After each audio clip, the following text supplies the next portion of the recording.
Assalamualaikum warahmatullahi wabarakatuh. Masih tetap semangat teman-teman. Sekarang saya akan mencoba menjelaskan tentang metodologi penelitian. Bagian penting yang harus ada dalam penelitian ilmiah adalah metodologi penelitiannya. Metodologi penelitian adalah studi mengenai metode-metode ilmiah yang digunakan dalam penelitian. Jadi, metode ilmiah tersebut setidaknya meliputi metode penelitian, metode pengambilan sampel, metode pengumpulan data, dan metode analisis data. Jadi, kalau misalkan kita lihat di sini, dalam metodologi penelitian kita akan melihat atau apa yang kita cari. Yang pertama adalah objek penelitian. Yang kita teliti itu objeknya apa sih? Misalkan UKM yang bergerak di sektor bla bla bla di wilayah DKI Jakarta. Terus tempat penelitiannya itu kita ada di mana? Saya ambil contoh daerah penelitian dipilih seluruh DKI Jakarta. Terus waktu penelitiannya berapa lama? Waktu penelitiannya itu adalah 6 bulan yang dilakukan menurut tahapan penelitian mulai dari proses perencanaan pelaksanaan dan pelaporan hasil penelitian. Setelah itu, metode analisis atau metode penelitian yang digunakannya adalah analisis deskriptif dan analisis induktif, yaitu mengumpulkan, mengolah, menyajikan data, menganalisis data, dan melakukan pengujian hipotesis serta mengambil kesimpulan dan saran-saran dari analisis yang dilakukan.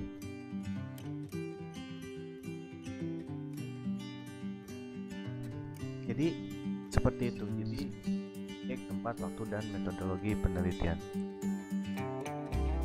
Setelah itu ada yang namanya desain penelitian. Desain penelitian itu adalah kita akan mendesain suatu penelitian mulai dari studi pendahuluan sampai kesimpulan.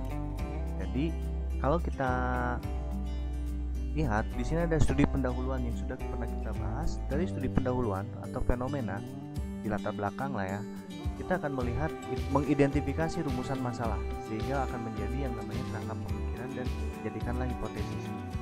Di kerangka pemikiran kita akan membuat desain penelitian baik secara konseptual dan akan mencari populasi atau sampel. Dari konseptual variabel penelitian ini nanti kita akan membuat operasionalisasi variabel untuk memudahkan orang membaca secara konsep. Jadi makanya dioperasionalisasikan. Setelah itu, dalam desain penelitian ini kita juga akan mengumpulkan yang namanya pengumpulan data yang digunakan berdasarkan populasi atau sampel. Jadi dari sampling ini akan turun ke pengumpulan data, dan dari pengumpulan data ini atau setelah itu kita balik dulu ke operasionalisasi variabel. Setelah kita hitung datanya berupa apa, apakah dia valid atau tidak. Kalau tidak valid, kita stop, akan balik lagi ke atas. Tapi kalau kita valid, kita akan menganalisis data tersebut berdasarkan hasil pengumpulan data. Setelah menganalisis, baru kita membuat itu adalah desain penelitiannya. Desain penelitian adalah rencana untuk memilih sumber-sumber dan jenis informasi yang dipakai untuk menjawab pertanyaan penelitian. Merupakan kerangka kerja untuk merinci hubungan-hubungan antara variabel dalam penelitian. Merupakan blueprint yang memberikan garis besar dari setiap prosedur penelitian mulai dari masalah atau pertanyaan penelitian sampai dengan analisis data. Itu yang disebut dengan desain penelitian.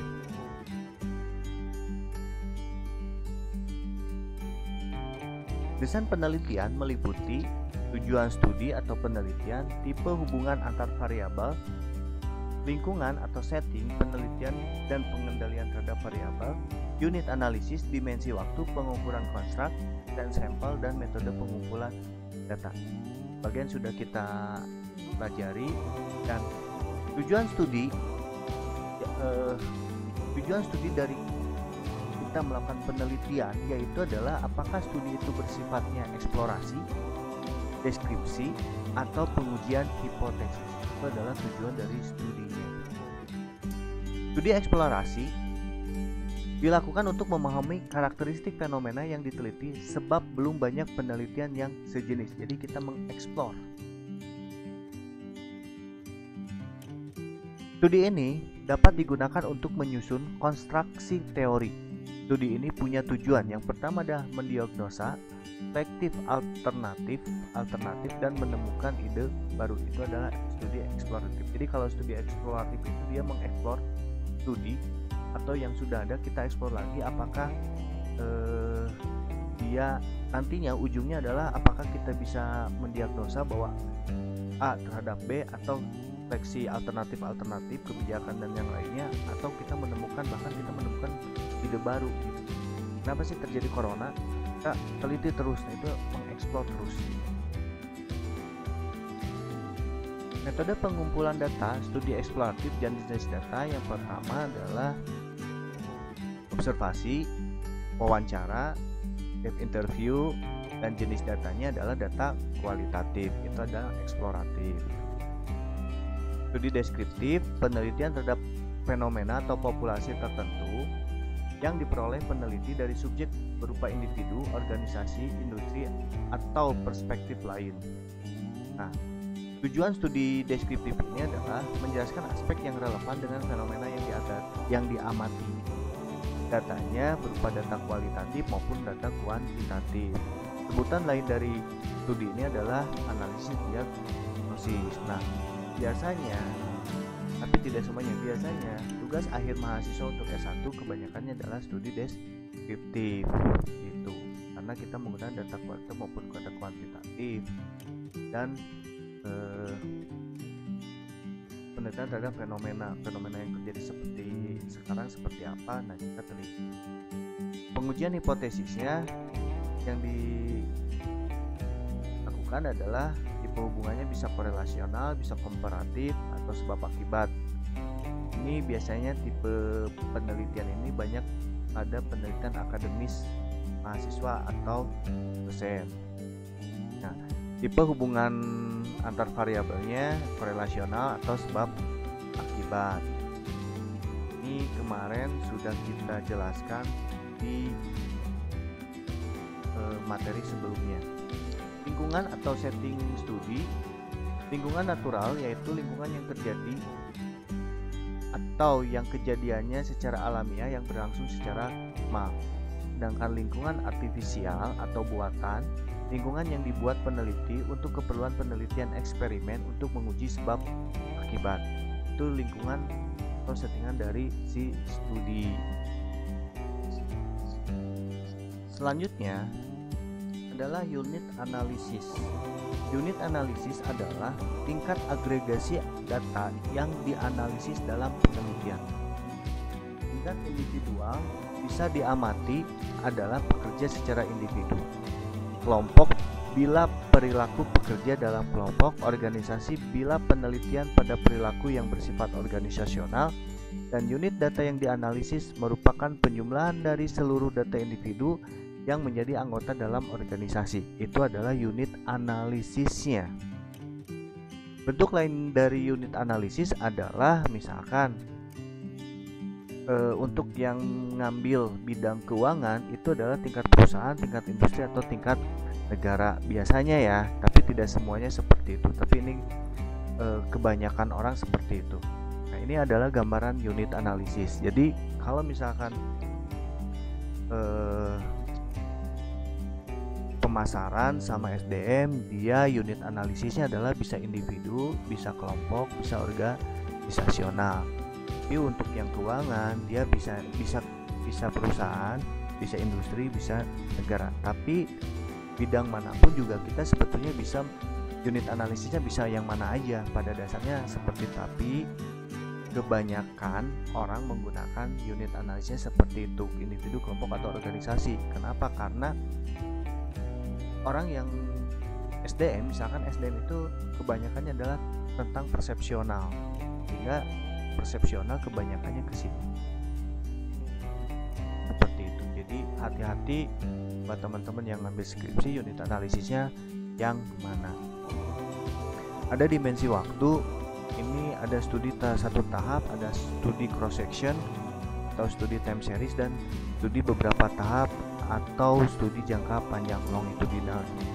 Studi satu tahap itu adalah penelitian yang datanya dikumpulkan sekaligus, data dari satu atau beberapa subjek penelitian yang mencakup satu atau beberapa periode, dan pengumpulan data sekaligus menggunakan survei, dan setelah itu tidak melakukannya lagi. Itu adalah satu tahap. Jadi sekaligus aja kita menggunakan surveinya, itu sekaligus tanpa ada survei kedua, ketiga, dan seterusnya. Itu adalah melakukan satu tahap karena datanya sudah tereksplor semuanya. Ada studi cross section atau studi time series.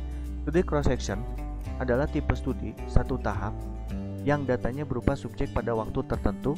Misal, penelitian membandingkan profitabilitas 5 tahun perusahaan. Penelitian mengenai perbandingan profitabilitas 5 perusahaan pada tahun tertentu. Time series menekankan pada data penelitian berupa rentetan waktu. Contohnya, penelitian mengenai perkembangan penjualan selama periode 98 sampai 2002. Jadi, kalau yang cross section dia perusahaannya banyak tapi dalam satu tahun tertentu, dan time series adalah perusahaan satu tentang penjualannya tapi periodenya panjang. Nah, biasanya orang-orang keuangan itu menggabungkan cross section sama time series sehingga perusahaannya banyak, tahunnya pun banyak. Bukan perbandingan, misalkan pengaruh profitabilitas terhadap kinerja perusahaan pada 5 tahun terakhir.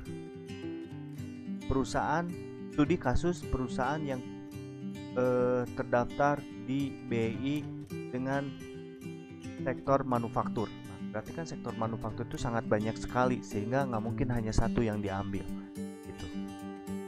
Ada studi jangka panjang atau longitudinal study. Studi yang memerlukan lebih dari satu tahap pengumpulan data pada saat yang berbeda. Studi ini memerlukan waktu yang lebih banyak dan biaya yang lebih mahal. Contoh penelitiannya adalah pengaruh peran akuntansi dalam membentuk budaya organisasi. Perlu waktu lama untuk mendapatkan data dan jawaban. Kenapa? Karena kita berhubungan dengan budaya organisasi dan peran si akuntansi. Jadi kita ada nggak sih peran akuntansi terhadap budaya organisasi? Kita harus melakukan step by step, tahapannya seperti itu. Oke, sampai sini mudah-mudahan teman-teman bisa paham. Anda bisa berpikir sejenak apa yang sudah saya jelaskan, sehingga saya bisa menjelaskan lebih lanjut tentang metodologi penelitian ini. Cukup jelas ya tentang materi tadi.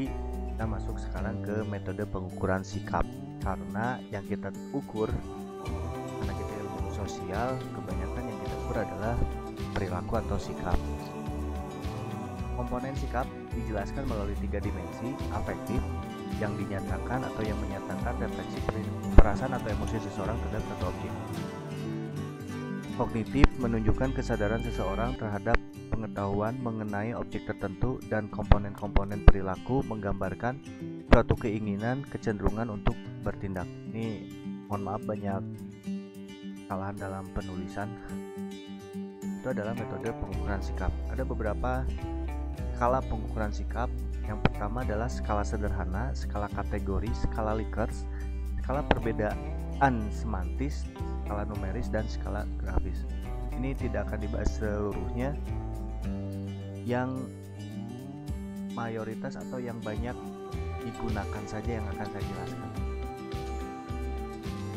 Skala sederhana menggunakan skala nominal, misalkan setuju atau tidak setuju, ya atau tidak, jadi hanya ada 2 pilihan. Skala ini digunakan bila kuesioner penelitian berisi relatif banyak butir pertanyaan, tingkat pendidikan responden rendah, atau alasan lain. Itu adalah skala sederhana. Seperti kita pada saat belajar mata kuliah yang lain, itu adalah skala nominal, ordinal, nominal, binar, interval, dan rasio. Nah, itu adalah kita skala sederhana adalah dengan menggunakan nominal. Ini seperti ini. Berilah misalkan contohnya ya, skala sederhana, berilah tanggapan mengenai tugas-tugas di tempat kerja Anda dengan memberi tanda kali atau X pada jawabannya. Tidak menggambarkan pekerjaan Anda, tidak, dan menggambarkan pekerjaan Anda ya. Jadi jika tidak bisa memutuskan, misalkan apakah pekerjaan Anda menarik ya atau tidak, atau tanda tanya itu biasanya dia bingung. Terus memuaskan, apakah pekerjaan Anda memuaskan, apakah gaji Anda memuaskan, misalkan seperti itulah. Jawabannya cuma ada dua, ya atau tidak. Atau bisa kita tambahkan dengan menambahkan tanda tanya ini kalau untuk yang bingung, tapi usahakan ada jawaban, jangan sampai si responden itu bingung. Skala kategori. Skala kategori merupakan metode pengukuran sikap yang berisi beberapa alternatif kategori pendapat yang memungkinkan bagi responden untuk memberikan alternatif penilaian. Skala ini mengukur lebih sensitif dimensi kontrak dibandingkan dengan skala sederhana. Skala ini juga disebut dengan skala butir penilaian dan dapat dinyatakan dengan angka. Skala ini digunakan untuk mengukur sikap responden yang berkaitan dengan kualitas, urgensi, menarik, kepuasan, dan frekuensi. Contohnya ini.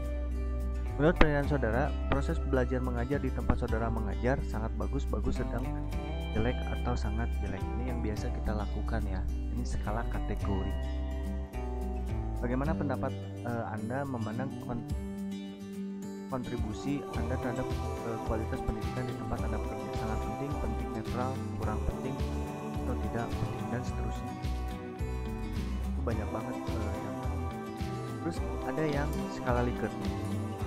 Skala Likert adalah skala yang mengukur sikap dengan menyatakan setuju atau ketidaksetujuan terhadap subjek, objek, atau kejadian tertentu.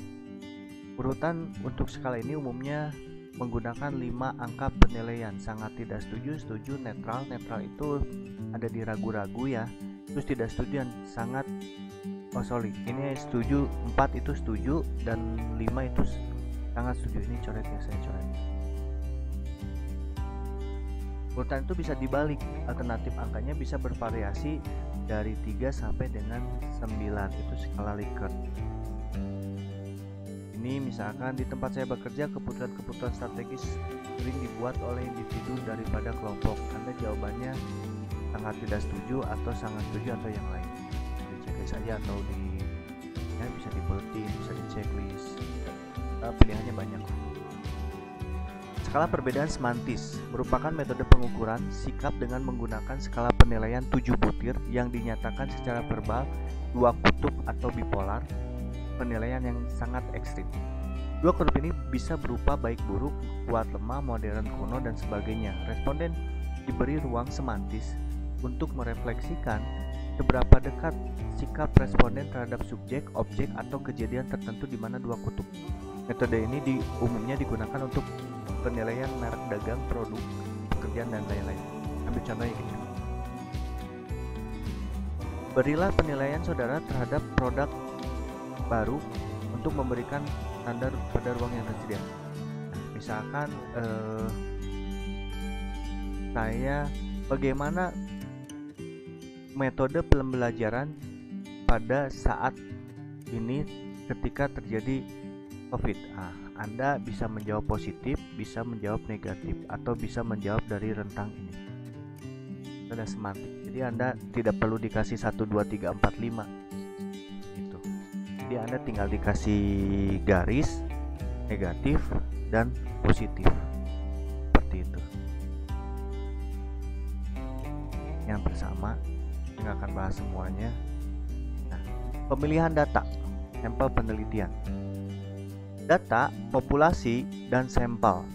Data merupakan bahan baku informasi yang dapat memberikan gambaran tentang sesuatu. Data merupakan bentuk jamak dari datum. Contoh datum, tinggi badan seseorang. Contoh data, tinggi badan para manajer. Nah, si datum mah tidak jelas orangnya, tapi kalau contoh data, para manajer jelas gitu siapa respondennya yang kita teliti. Populasi adalah sekelompok orang kejadian atau segala sesuatu yang mempunyai karakteristik tertentu. Anggota populasi disebut elemen populasi. Penentuan populasi berbeda dengan unit analisis. Unit analisis bisa pada tingkat individual, kelompok, atau organisasi. Jika unit analisis adalah individu, maka populasi data akan menentukan siapa dan berapa individu yang akan diteliti. Oke, Anda boleh dipelajari dulu sebentar tentang populasi. Kalau sudah paham, jadi populasi kita turunannya adalah sampel. Sampel adalah peneliti dapat melakukan penelitian terhadap semua elemen populasi. Penelitian sensus, namun juga dapat melakukan penelitian dari elemen populasi, yaitu penelitian sampel. Jadi kalau sensus itu adalah penelitian yang dilakukan kepada seluruh populasi, sedangkan sampel adalah bagian dari populasi. Mengapa penelitian harus bersifat sampel? Jumlah elemen populasi itu pasti banyak. Kualitas data penelitian sampel sering lebih baik daripada penelitian sensus. Kenapa? Karena seluruh objek atau responden yang akan kita teliti, ya kita teliti semua gitu sih, kan nanti hasilnya pun bisa menyebabkan kurang baik. Proses penelitian dengan menggunakan sampel relatif lebih cepat daripada sensus. Karena kita terbentur dengan waktu, biaya, dan yang lainnya, maka sampel adalah salah satu pilihan untuk melakukan penelitian. Penelitian sampel dapat menghindari penelitian yang bersifat merusak. Merusak itu adalah kalau kita mendapatkan data yang outlier. Outlier itu adalah pengganggu. Jadi pada saat kalau kita melakukan penelitian populasi, outliernya banyak. Tetapi kalau sampel, outliernya bisa kita ganti atau kita jangan menggunakan si outlier itu gitu, sehingga sampel itu salah satu alternatif yang sangat baik. Mengapa sensus? Elemen populasi relatif sedikit. Misalkan saya mau meneliti bagian SDM, SDM itu nggak terlalu banyak, atau saya hanya meneliti manajer atau supervisor dari PT X, hanya ada berapa, nah itu boleh Anda melakukan sensus. Atau karyawan PT X, nah itu boleh kita melakukan sensus karena kita sudah mengetahui bahwa responden yang akan kita teliti ada pegawai di perusahaan itu, karyawan di perusahaan itu, dan perusahaan itu hanya memiliki pegawai yang relatif sedikit. Variabilitas setiap elemen relatif tinggi, dan untuk menjelaskan karakteristik setiap elemen dari suatu populasi, itu mengapa kita harus sensus. Jadi kalau kita ambil populasinya, pada saat kita karena populasinya sedikit, kita ambil aja semua, itu adalah sensus. Tapi kalau misalkan sekarang saya mau meneliti tentang kualitas produk dari suatu produk, sebutlah handphone, siapa respondennya, mungkin banyak banget. Kita harus melakukan sampel. Hubungan sampel dan populasi. Analisis data sampel menghasilkan statistik sampel yang digunakan untuk mengestimasi parameter populasinya. Parameter adalah parameter adalah ukuran deskriptif numeris yang dihitung dari pengukuran populasi. Statistik sampel digunakan untuk membuat inferensi mengenai parameter populasinya. Ini adalah sampel. Populasi dijadikan sampel nanti kita akan menghitung statistiknya, sedangkan populasi kita akan menghitung parameter. Jadi kalau kita melakukan analisis dari sampel itu bisa mewakili populasi atau tidak, tinggal kita harus melakukan perhitungannya. Prosedur pemilihan sampel: mengidentifikasi populasi target, memilih kerangka pemilihan sampel, menentukan metode pemilihan sampel, merencanakan prosedur pemilihan sampel, menentukan unit sampel. Ini ada populasi target. Kan populasi target adalah populasi spesifik yang relevan dan dengan tujuan atau masalah penelitian. Populasi targetnya adalah manajer bank yang beroperasi di Jawa Tengah atau Jawa Barat misalkan. Maka peneliti dapat mengidentifikasi para manajer cabang bank yang memimpin bank di Jawa Tengah atau Jawa Barat atau daerah manapun. Jadi itu bisa populasinya target. Jadi sudah langsung kita adjustment bahwa populasinya adalah pimpinan cabang bank. Kita bisa cek berapa bank dan kita ambil aja. Ada kerangka sampel. Kerangka sampel adalah daftar elemen populasi yang dijadikan dasar untuk mengambil sampel. Misal populasi target adalah mahasiswa STI Ubeng, Semarang. Jika peneliti menggunakan daftar mahasiswa STI tersebut, ada kemungkinan belum memuat mahasiswa baru maupun mahasiswa yang telah lulus. Perbedaan antara elemen populasi target dengan elemen kerangka sampel merupakan sumber kesalahan yang berkaitan dengan kerangka sampelnya. Unit sampel, daftar mahasiswa, kerangka sampelnya, berapa jurusan, berdasarkan tahu angkatan. Nah, berdasarkan indeks prestasinya itu nanti apa, misalkan gini, saya mau meneliti mahasiswa Universitas Pasundan, fakultasnya fakultas mana. Setelah ketemu fakultasnya, dipilih fakultas ekonomi, prodinya prodi mana, prodi manajemen. Prodi manajemen itu dari angkatan berapa sampai berapa. Oke, terus terakhirnya adalah yang paling gampang adalah dari sisi IPK-nya mau berapa. Nah, itu adalah targetnya.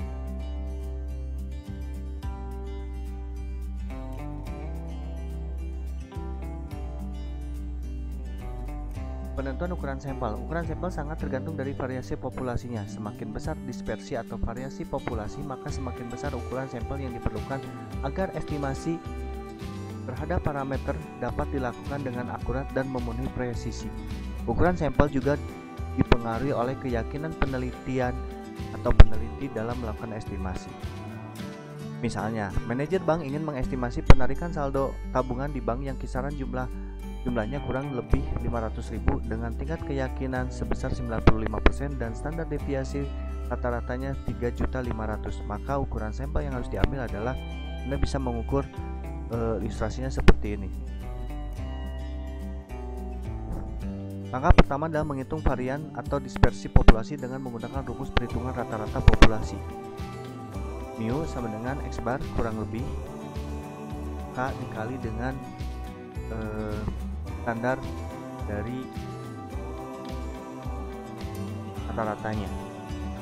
Mu rata-rata populasi dan X bar adalah rata-rata sampel. XX adalah dispersi atau varian populasinya.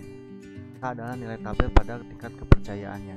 Bila dioperasikan maka mu-nya adalah 500.000, di X bar-nya itu 1,96. Dari mana 1,96? Karena itu kita ambil tingkat kesalahan 95%, tingkat kepercayaan 95% dan tingkat kesalahannya adalah 0,05 atau 5%, sehingga nilai 0,5%. Nilai dari 5% itu adalah 1,96 dikalikan SX. Jadi SX nya adalah 500.000 dibagi 1,96, jadi hasilnya adalah 255.100.